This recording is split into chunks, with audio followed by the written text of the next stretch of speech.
So ini kalau kita tengok yang ni, show slide sikit dulu.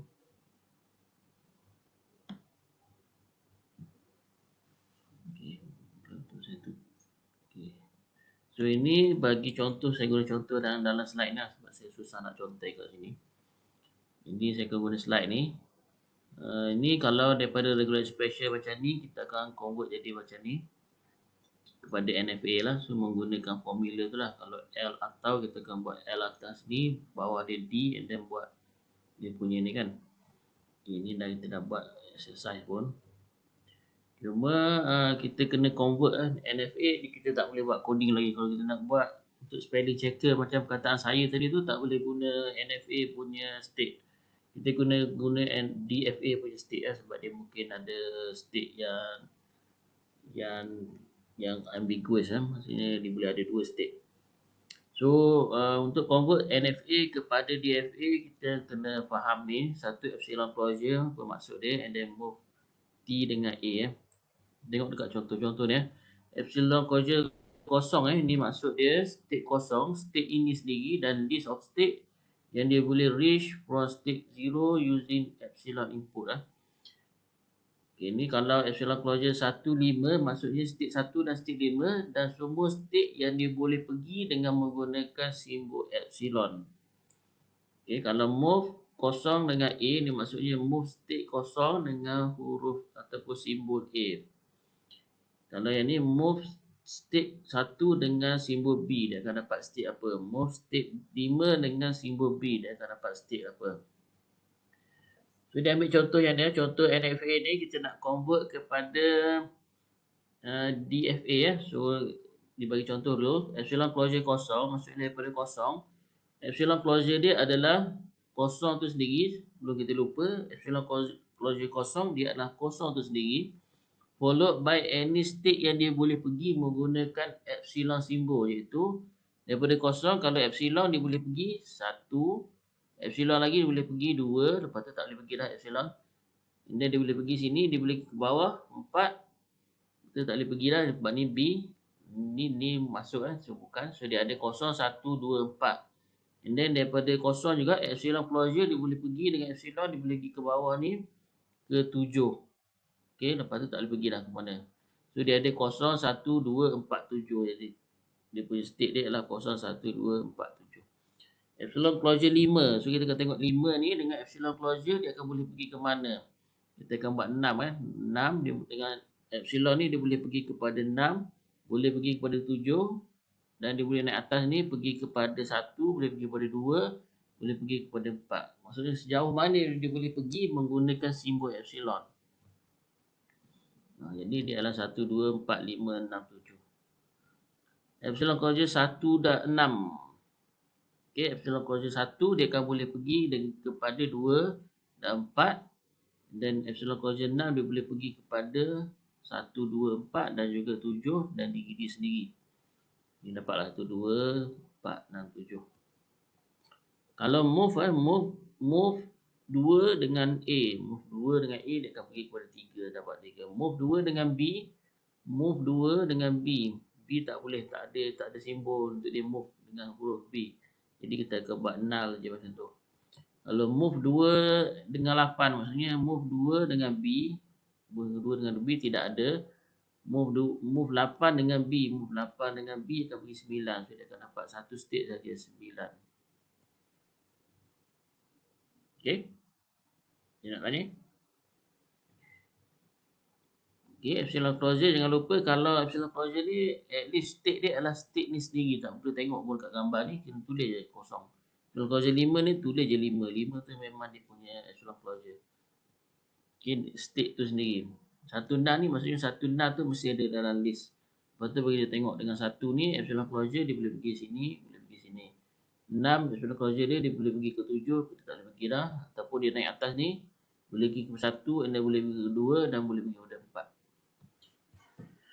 Okey, so bila dah tahu konsep tu, so kita akan buat table macam ni. So ni contoh NFA tadi tu. NFA yang sama tu. So macam mana kita nak convert adalah step pertama kita buat table ni. So yang pertama epsilon closure, ini end state, maknanya state satu lah, ini state yang kedua. Tapi ini state pada NFA ni, ini state baru yang akan kita buat pada DFA. Dan kenapa ada A, B ni? Kerana simbol dia ada A dan B saja, A dan B saja. Epsilon ni kita tak letaklah kat sini sebab dalam DFA tidak ada epsilon. Jadi kita guna simbol yang bukan epsilon saja. So dia ada A dan B. Step pertama bila kita nak isi table ni adalah first step dia adalah first column ni kita akan mulakan dengan epsilon closure kosong. Dengan kosong ni ke mana kita boleh pergi, macam tadi dia dah tunjuk dia tu, maksudnya kosong tu sendiri. Lepas tu kena dengan epsilon dia boleh pergi pada 1, boleh pergi pada 2, kita tak boleh pergi dah. Ataupun dia ambil yang bawah ni dia boleh pergi pada 4. Dan satu lagi daripada kosong ni dia boleh pergi pada 7. Dia akan ada end state dia adalah end state ni contoh titik. End state dia adalah 0, 1, 2, 4, 7. Dan kita namakan state baru dekat sini sebagai A. Nak isi siap-siap pun boleh, A, B, C, D, E ni boleh je nak isi siap-siap. Ni state baru untuk DFA. And then kita akan buat A ni, nak isi kat sini kita akan gunakan epsilon move benda ni, move benda ni dengan A. So dia akan jadi dipanggil DFA transition lah, maksudnya movekan semua A ni, movekan semua state A ni dengan simbol A kecil ni, dengan simbol A. Ditran ni maksud dia, kita tengok kat sini. Epsilon closure move A dengan A, maksudnya move semua state yang ada dalam ni dengan simbol A. Kita akan dapat 0 dengan A tak pergi ke mana, 1 dengan A tak pergi ke mana, 2 dengan A pergi ke 3. So kita dapat 1, 3, dapat satu state 3. Move tadi 2 dengan A, 4 dengan A tak ke mana, 7 dengan A dapat satu lagi 8. Jadi kita isi yang ni kita dapat 38. Jadi epsilon closure 38. So kita dapat epsilon closure yang baru kat sini ya, sebab dekat list epsilon closure ni tidak ada lagi epsilon closure 38 So tidak ada lagi epsilon closure 38. So kita akan register epsilon closure 38 yang baru kat sini. And then kita akan buat balik ni ya. Kita akan buat balik, maksudnya dengan epsilon closure 38 ni ke mana dia boleh pergi state dia.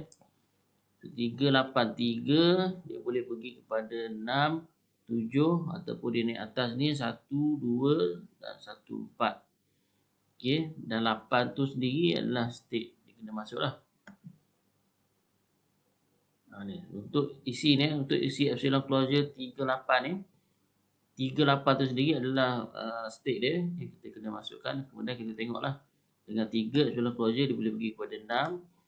Dan dia pergi pada 7, daripada 6, 7 ataupun dia naik atas pergi pada 1, dia pergi pada 2 ataupun dia pergi yang bawah ni. So itu saja state yang ada. Jadi kita tulis kat sini. So ini state baru B.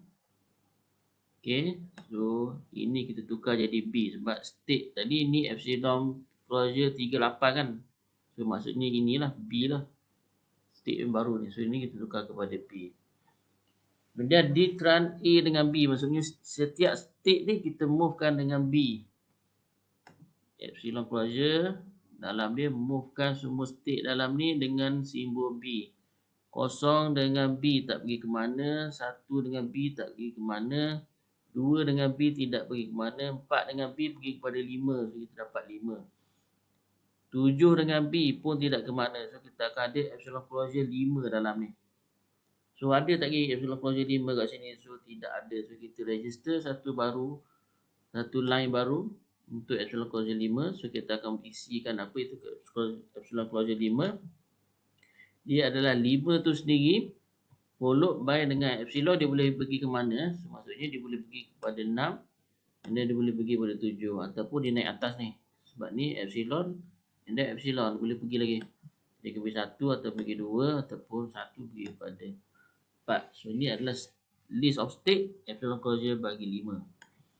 Tulis je kat sini. So ini adalah state baru bagi DFA C. Jadi ini kita tukar kepada C lah sebab ini adalah epsilon closure 5 tu. C. And then yang ni kita dah buat ni epsilon closure 38 kita dah buat tadi. Cuma sekarang ni kita just nak isi je. Maksudnya movekan semua ni dengan simbol A. Kita dapat epsilon closure dia. Movekan semua ni dengan A. So 1, 2, 3, 4, 5, 6 ni movekan dengan A. Kita akan dapat 1 dengan A tidak ada ke mana. 2 dengan A akan dapat 3. So dapat 1, 3. 4 dengan A. 4 dengan A tidak ke mana. Dia ada B je. 6 dengan A tidak ke mana juga. 7 dengan A akan dapat 8. So kita buat 8 satu lagi. Okay, 8 dengan A tidak ada ke mana. So kita akan dapat epsilon closure 38. Kita check lah dekat sini dah ada belum 38. So dah ada, iaitu B lah. Jadi kita gantikan dengan B. And then next step kita akan buat untuk simbol B pula. Kita movekan setiap state ni dengan B. Kita akan dapat movekan semua state ini dengan B. Kita akan dapat 5 dan 9. Tengok ah, 1 dengan B tak ke mana, 2 dengan B tak ke mana, 3 dengan B tak ke mana, 4 dengan B akan pergi 5. So dapat 5. 7 dengan B tak pergi ke mana, 8 dengan B akan pergi ke 9. Jadi akan dapat 5, 9 epsilon closure dia. Okay, so epsilon closure 5, 9 ni belum ada dalam senarai list of epsilon closure yang kita ada kat sini. Jadi kita kena create baru. Okey, kita create baru and then kita isilah epsilon closure 5, 9 ni maksudnya dia adalah 5 dan 9 tu sendiri, and then daripada 5 apakah epsilon closure dia? Dia ada boleh 6, 7. 6, 7. Dia koordinat atas ni dia boleh ada 1, 2 dan 4. 9 dengan epsilon closure tak pergi ke mana lah. So inilah list yang dia ada. 1, 2, 4, 5, 6, 7, 9. Okay, 1, 2, 4, 5, 6, 7, 9. So ini kita jadikan state D. So ini automatic dia adalah D lah. Kita convert lah ini jadi D dah. Okay, ni D. Okay, ada nak tanya setakat ni? Dan proses yang sama lah. Saya tak boleh explain seterusnya. So dia akan buat yang sama dan akan dapat isi lah. Isi last sekali dia isi. Okay, isi. Okay, so dalam state ni kita akan cari mana acceptance state dia. So kita tengok sini 10 adalah acceptance state. So mana-mana yang dalam ni ada acceptance state, untuk DFA punya state ni kita akan jadikan dia sebagai acceptance state. Katakan dekat C ni ada koma 10. Okay, ada state 10, maksudnya C ni pun akan jadi acceptance state. Final state. Dalam case ni E sajalah. So kalau kita tengok sini kita dah ada. Ya. Doktor, nak tanya lah. Untuk E closure 5 tu, kenapa tak berhenti 5 terus? Dia memang kena sampai 7 ke macam mana? Ya, yang mana? Yang ni? Yang tengah tu. Okey. Epsilon closure 5. Dengan epsilon closure 5 maksudnya daripada state 5 dengan epsilon dia boleh pergi ke mana kan? Jadi 5 tu memang kena isi lah. Tapi kita tengok sini dengan 5 epsilon dia boleh pergi dengan ke mana? Boleh pergi 6. Lepas tu ada lagi epsilon kan dia boleh pergi 7. Lepas tu kalau dia naik atas ni epsilon juga ni boleh pergi pada 1. And then selagi epsilon tu ada dia boleh pergi pada 2. Itu tak ada lah epsilon. Habis. Tapi kalau dia pergi bawah ni dia boleh pergi pada 4. Lepas tu dia ada banyak state tu. Dia tak macam move tu. Epsilon closure ni maksudnya daripada ni dengan epsilon sejauh mana state yang dia boleh pergi. 5 epsilon boleh pergi 6. Epsilon lagi boleh pergi 7. Epsilon lagi tak boleh pergi dah. Tapi kalau 6 epsilon lagi dia naik atas ni boleh pergi lagi 1. Satu boleh pergi lagi ke epsilon. So dia boleh pergi lagi ke 2. Ataupun dia boleh pergi ke bawah ni dengan 4. 4 ni dah berhenti lah. Tak ada epsilon dah. Itu dapat yang banyak ni. Boleh? Oh, jadi pergerakan dia ikut depends epsilon dia lah. Okey doktor. Clear. Terima kasih. Epsilon closure berbanding move move tadi tu. Kalau kita buat move 5 dengan A tu maksudnya 5 dengan A pergi ke mana? So tak pergi ke mana lah. Tu move tu. Kalau 7, move 7 dengan A so dia akan pergi 8. Jadi tak ada lah kalau ada A lagi dia tak pergi dah. Dia satu state saja. Yang move tu lah yang move. Yang ni. Move E ya, contoh move E, semua movekan semua state ni dengan huruf B. So kita akan pergi 1 dengan B tak ke mana, 2 dengan B tak ke mana, 4 dengan B akan pergi 5. So kita ambil 5 je. Kalau ada B lagi kat sini kita tak ambil dah 6 ni. Dia hanya satu step saja untuk move lah. Epsilon closure, selagi epsilon kita akan check apakah state dia. Itu beza dia. So tengok yang ni kita dah dapat DFA state lah. So kita lukis je. Ni dah jadi DFA punya table. So next step adalah lukis je lah dia punya diagram. Ini nak lukis, kita ambil yang DFA saja ni. A, kita ada A, dan kita ada state B dan state C. State tu bulat So state A, state B dan state C. Yang A pergi ke B menggunakan A. Jadi A ke B menggunakan A. A ke C menggunakan B. A ke C menggunakan B. Okey, kemudian buat yang kedua pula B. B dia ada state B dengan D. B akan pergi kepada B bila jumpa A. So kita akan buat B jumpa A, pergi balik diri dia sendiri. B jumpa B, pergi kepada D. Kemudian buat C pula. C dah ada ni. C pergi pada B bila ada A. Okay. C pergi kepada C sendiri bila dia ada B. Dan seterusnya. Macam E ni. E dengan A dia akan pergi B. E dengan A dia akan pergi kepada B. E dengan B dia akan pergi kepada C. E dengan B pergi kepada C. So, okey lah anak panah tu. So, siap lah. Ni lah DFA kita.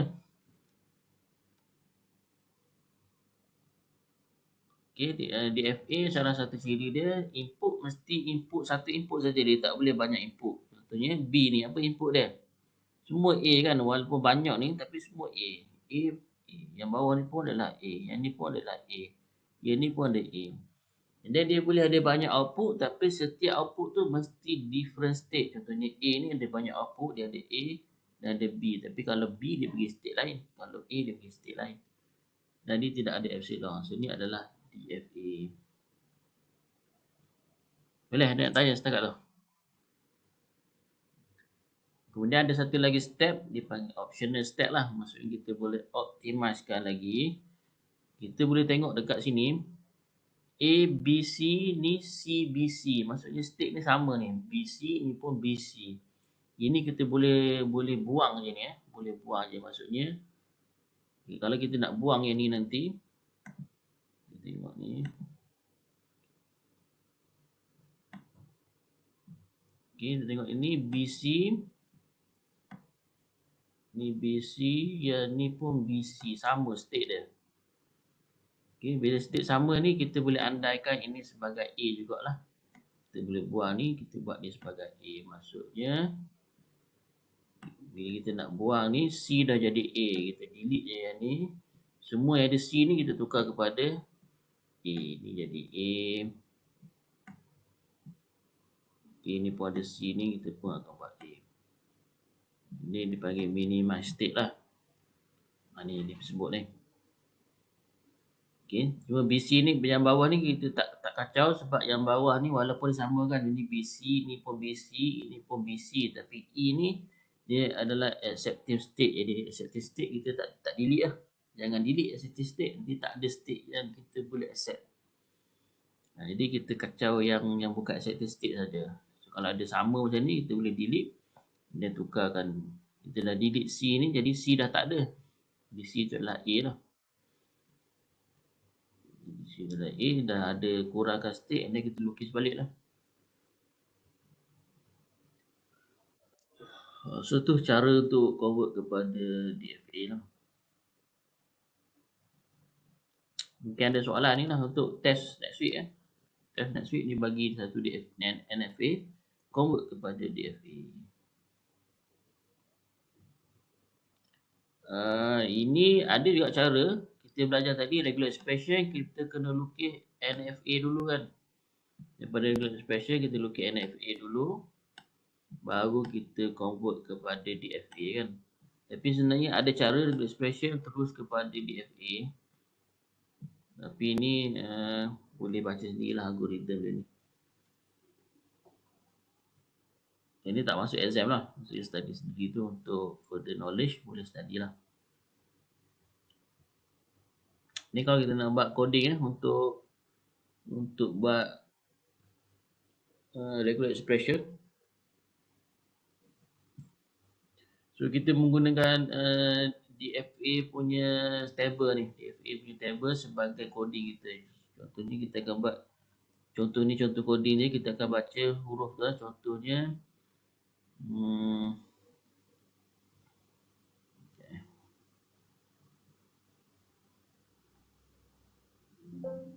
test kejap lagi saya explain kejap lagi.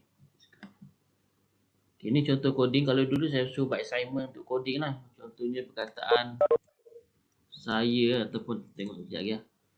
So ini dia akan baca first character and then dia akan baca setiap character. Dia maksudnya Y ni dia akan baca setiap character. Kalau kita ada input macam tadi tu SAAAYA kan, kita ada input macam ni, so dia akan baca first character macam ni.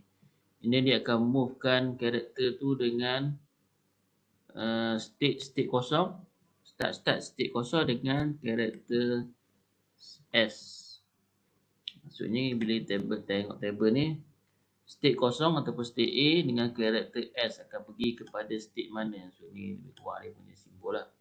Ni yang bukan soalan saya. So ni soalan tadi tu yang expression yang ni lah. Ini dia akan return last kali. Return last kali kita akan tengok adakah state yang terakhir tu, bila kita dah A ni, adakah dia ada state dia dalam accepted state. Kita akan return dia sebagai yes. Kalau yes, maksudnya dia ini adalah memenuhi regular expression yang kita dah buat lah. Ini mungkin yang tadi lah, S star atau E YA kan, ni contoh lah. Jadi kalau last kali dia berakhir dengan state yang ada A ni, maka A ni boleh kita convert kepada regular expression yang ni ataupun token yang ni, iaitu token saya. Tapi tak ada assignment ni, sebab assignment kita buat compiler je. So kalau dulu saya tak buat compiler, saya buat assignment ni lah untuk buat regular expression untuk spelling checking, spelling checker. So ni contoh assignment yang lepas lah. So based on perkataan ni dan perkataan-perkataan yang mungkin silap.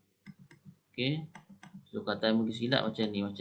So you kena analyze pattern dia and then you akan buat regular expression. So based on regular expression, you akan buat NFA. Based on NFA, you akan buat DFA. Dan daripada DFA table tu, you akan buat coding untuk masuk ke ini.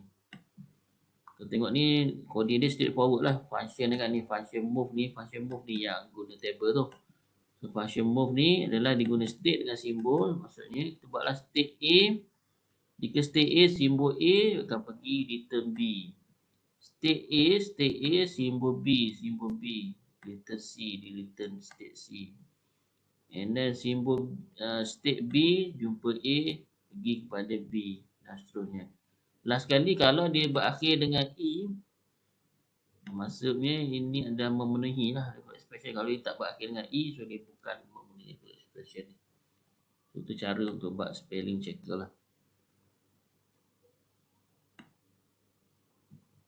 Alright, ada soalan tadi tentang test. Test adalah hari Khamis sebab hari Rabu tu semua orang akan terlibat dengan program Mentor-Mentee.